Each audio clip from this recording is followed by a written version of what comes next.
There we go. All right. This is Frank Yosa, CEO of Ketone, and we have Jan Heylen, who just tried the Ketone Ester on a cycling practice. You just took it this morning. I FedExed it out to you. So let's talk about, the protocol was for you to do a 2 to 4 hour race, not race, but hard practice that you normally do on a weekly basis. So you might be able to notice a difference. And you took the glucose 30 minutes before starting your warm up or practice. And then 10 minutes before you took your ketones, and then you tested your numbers.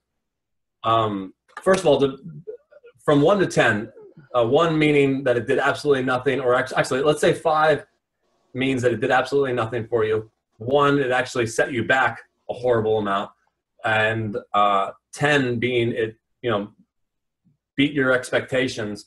How was it in the first 2 hours? Because that really is our focus, the first 2 hours. Yeah, I'd say it was at least an 8. I don't know. It's hard to say, or I didn't know.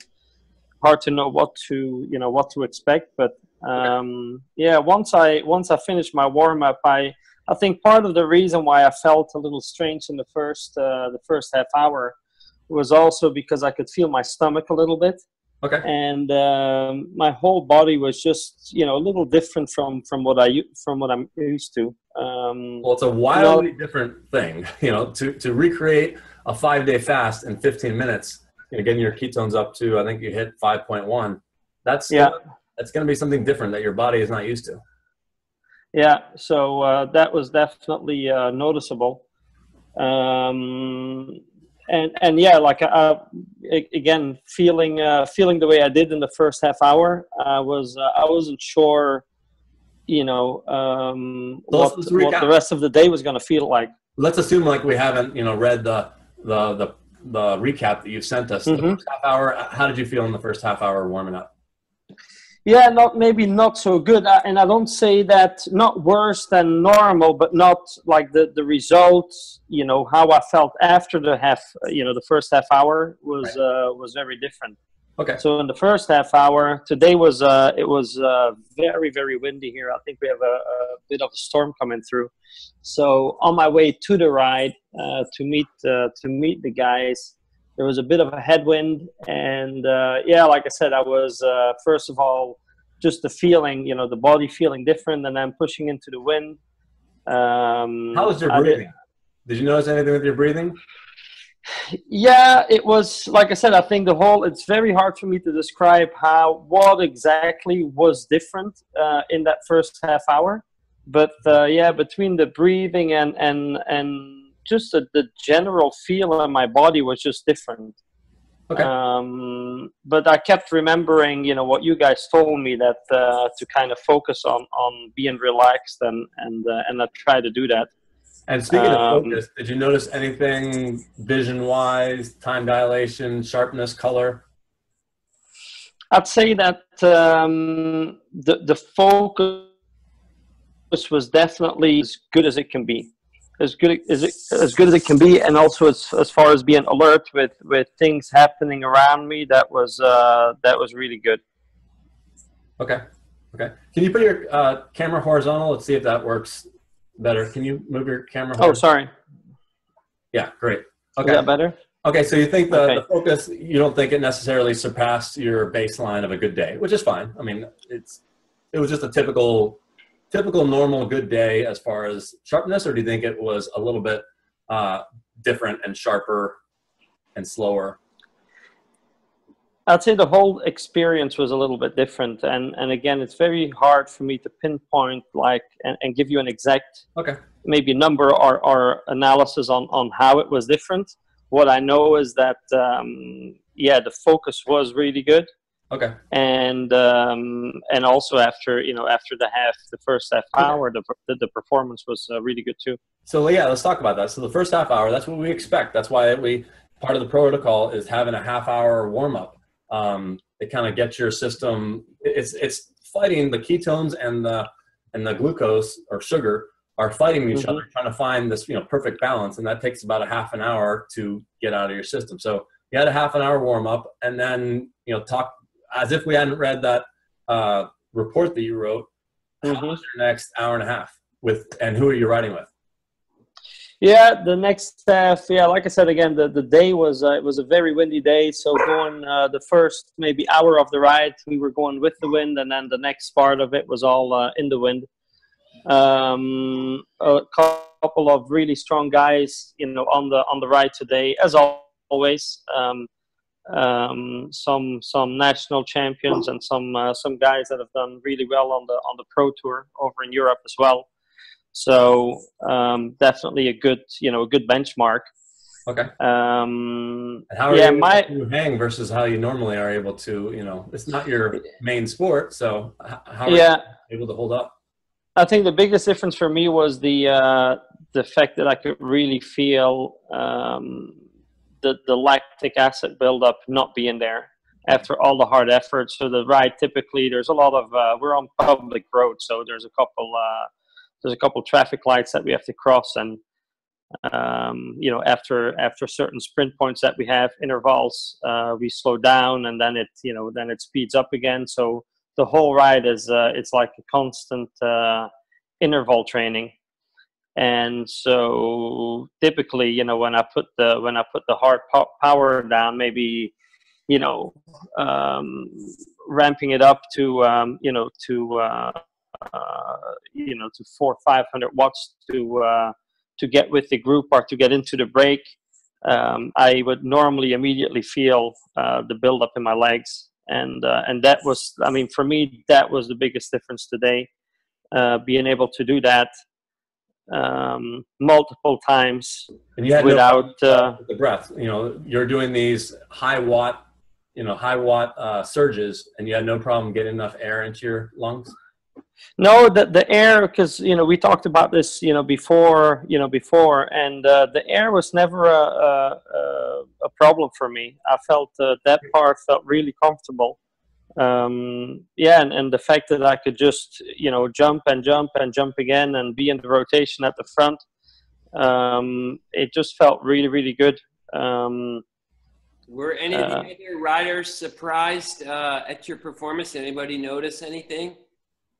Well, I'm always up at the front with the group, but like today, pushing, like I said, when we're doing, anywhere between 28 and 32 mile an hour, that's going pretty hard for me. So then I have to time everything and really think about when I go to the front to save some energy for the sprint sections. And today, I was just up there the whole day, rotating at the front and putting in all the work. So I think all the my good friends on the ride that I ride with every week, they definitely noticed that I was up there the whole time. Well, I hope you told them what you were trying out. Yeah, I wasn't sure how much could be said. So, but yeah, you won. That's part of doing the video. Yeah. So yeah, no, I'll make sure to tell all the guys about it. You can retweet or tag them in a tweet or something. Yeah, it's been that'd be good. On the wraps for too many years. Now's the time for it to come out. So how do you think this would translate to race car driving? Well, that's something, being in the race car is a very, it's a very different exercise. It's more about focus, concentration, and then, the heat in the car. So that is something that we'll have to try. Right. I'm really happy with how today went. So if it has even 20% of that effect in the car, that would be a really good thing. I like to hear that. So what about, you didn't take any electrolytes along the way. Could that have been, after the first hour and a half, you had the half-hour warm-up, hour and a half, and then you guys had a stop break, like a refueling break. Mm-hmm. So during all that time, you had only water. I think maybe next time we would get you some sugar-free electrolytes to take along the way, or did you have electrolytes? Yeah, and it's something that I didn't, I just have at the house what I normally use. Okay. So I did take a pack of the OS Max with me on the bike. Okay. In case, but then like I said, I could feel at the last sprint point before the break, that I was starting to lose power, and you know, but I didn't change anything. I wanted to stick to the protocol, and then when we stopped, I did a quick test on the ketones and the glucose, and then I filled up my bottles again with water. Okay. And as soon as we got going again, it's like the feeling never changed. You know, like the way I finished the last maybe 5 minutes of the ride before the break, and then when we continued, then I could definitely feel my legs being heavy and the lactate building up. So then, hold on. Okay, go ahead. Hold on 1 second. So, I think next time we'll get some electrolytes in you. We'll take some table salt and a couple squeezes of lemon to get your potassium and sodium, because you had no electrolytes. So that in and of itself might make your legs start to bonk. So it goes 84 degrees or something. So you must have been sweating a ton. Yeah, that's why when we talked yesterday, but that I kind of know the routine here, right? I mean, you need a good, we all ride with large bottles of water on the bike. So you need one of those an hour. And so that's why we make this stop after about 2 hours. Right. So I'd gone through those 2 bottles, but normally those are filled with electrolytes and next time we'll get to electrolytes in that. So I'm wondering how much of that bonking at the 2 hours was being just on water. I mean, that's pretty huge, going straight, just on water for 2 hours. So next time, and I was also, I mean, the whole ride, I was thinking, well, this ain't gonna last very long, because I typically, I need to eat and I need to drink on the bike. So I stuck to what we had said we were gonna do. Yep. And I was really, I was happily surprised by how long I was able to go and to push really hard. So yeah, I think if I can keep up with with what the body needs, then I think the result would have been even better. Yeah, so we have a protocol that goes up to 90 minutes. So anything beyond that, we're starting to, play into new territory. So then you then immediately, I kind of said, take the goop packs with you in case of emergency, in case, after half an hour, you're just horrible. But I would consider that not a success if you had to take the goop packs, is what I said. So after the 2 hours, you went ahead and took one of the goop packs, and everything got even worse, went downhill. I'm wondering if it's, the interaction of the ketones that were already in your system. I mean, you were at still 4 or 5.0. You're at 5.0 at your break.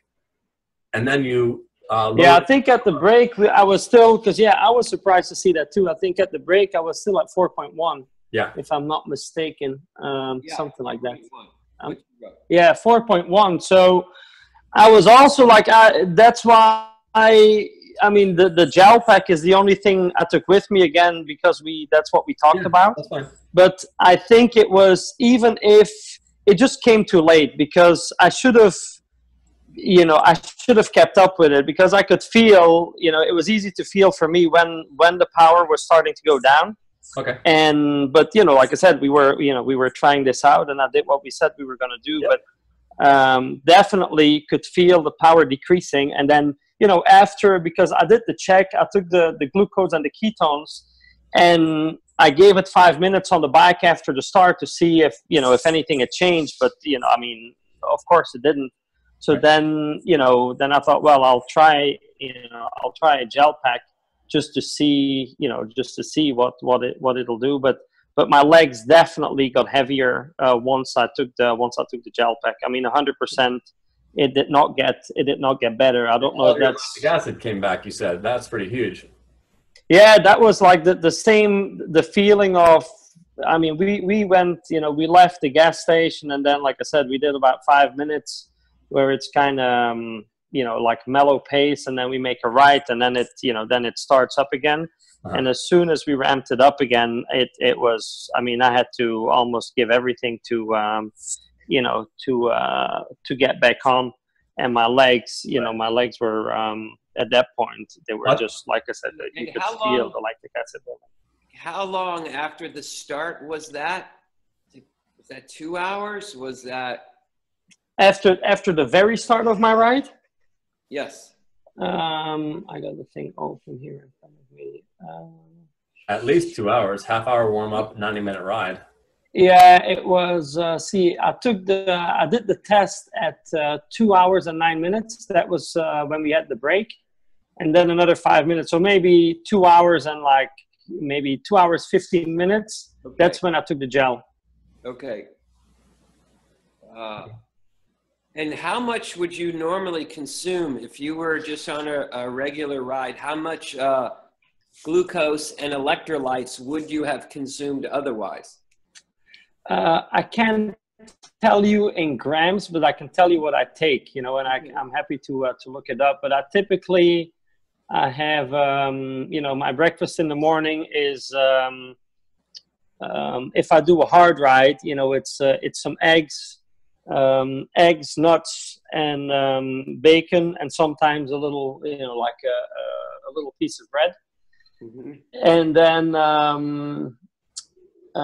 then I start with, again, like every hour I have one bottle of, and one bottle is about 700 to 750 milliliters.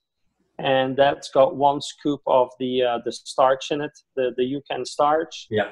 And then I typically let's say that I do a gel an hour, you know, because the intervals come in such a way that I don't, you know, like one gel an hour, and I take maybe, you know, like I try and time it to where it's like 5-10 minutes before the real hard intervals come. And then over the course of a 3 or 4 hour ride, I typically eat like 1 bar to 1.5 bars over a 3 to 4 hour period. Wow. And did you feel hungry during any of this time? No, I never felt hungry. I just, like I said, I just felt, you know, just felt the power going down at one point. Great. All right. This was, for me, this was a big, you know, it was a big change from, you know, from what I normally do to not having any food at all. Right.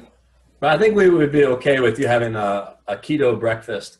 I think, you know, that's fine. But we decided to do a fast for this one just to isolate the variable. Mm-hmm. I think the morning being keto, if you wanted some more food in you, would be fine. And now on my light rides, if I just go out for a spin, on my, let's say on my off days, then I fast in the morning, and you know, then I just go for an hour or, you know, hour and a half spin, and with no breakfast. And normally, how would you feel the next day as far as soreness, or even right now, how would you normally feel after a hard day? I'm never sore because it's kind of, you know, it's kind of what I do. But I'm tired. Like I mentioned to you before that a few years ago I had mono. Okay. From you know, from overtraining and overtraining basically. And so since then my recovery takes a little bit longer. So I had to adjust my training accordingly, and that's what got me on the keto diet, which helped me out a lot. Right. So you know, after a hard ride, like it's hard for me now to do. Before I could do 2-3, you know, days hard in a row, and that's something that now I have to be really careful of. Okay. So, you know, I time it to where I can do hopefully Saturday and Sunday a hard ride. So tomorrow, just for, you know, to kind of keep this experiment going, I'm gonna do the ride that I normally do on a Sunday morning and see how I feel. Yeah, definitely take note of how you wake up and how you feel versus, you know, a previous Saturday to see if you're recovering, if you're feeling more fresh as if you hadn't even done any workout. Yeah, how do you feel right now? How do you feel right now compared to a normal? I had so I told you what I had yesterday for, you know, for dinner. So for me, it was a normal dinner, I would say. And then the no food. And then after, you know, when I got home, I could definitely feel then I could feel my stomach a little bit, and I had to use the restroom. That was a little different from normal. And then, I don't know, everything else felt, I'd say felt about the same, but I rode harder than I normally do. So, if you could put a number on it, because people care about quantifiable, are we talking, you think you might have been, you know, putting out 1 to 2% more watts, 5%, 10%? If you had to pick a number, Yeah, and I tried to do like a good analysis on that. Like I looked at all the rides and my normalized wattage, but the numbers, like it's hard to say. Okay. Like my normalized wattage was one of the highest it's ever been today. Okay. But there's too many factors that come. The only way for me to really to say, hey, this is what the difference was, is if I were to do a field test, do a 20-minute, right. Field test, a VO2 max, and then do one, let's say, do one normal, and then a week or 2 weeks later do another one. So you'll and pass like I said, you'll pass on the number. That's fine. Yeah. Okay. Yeah, and yeah, like I mean, I don't feel comfortable giving you a number. I think there's no doubt it was better. How much better is really hard for me to say. For me, the biggest difference was the recovery and the fact that there was no lactic acid. That to me was the biggest thing. That was the and for me that makes a big difference. Do you get lactic acid racing cars? At the very, very end, if we do, let's say, if you're in the car for a long stint, which would be like 2 hours, and you have, the car, if the temperature's, let's say, over 120 in the cockpit, towards the end of that 2-hour stint, maybe the last half hour, we do, yes. Okay, well, that'd be nice for that not to be there, I would think. Mm-hmm. Yeah, absolutely. All right, well, thank you very much. I will, we'll have to regroup and try it in the race car and try some more testing. We love the way that you gave us that report, so that makes us really excited to do more stuff with you. Yeah, and please, if there's any, feel free to give me some feedback on on what I did this morning and things we can maybe improve, or whatever you guys need to or want to do. I'm happy to help. It'll be electrolytes, and I think we could also give you some non-racemic ketone salts as your electrolytes, which will be giving you a little bit more ketones along the way, and we can kind of see if that will extend your 2-hour into the 3 and 4 hour time. Yeah, gotcha. Yeah, that was, for me, that up until that point, it felt really good. And the fact that, like I said, not having the lactic acid and my legs just being light and being able to spin and putting the power down was really, really nice. And the moment you took the gel pack, the lactic acid came back. This is what you're used to. It was normally on a normal ride when I feel like, okay, I need, I'm going to take my next gel pack because I need it.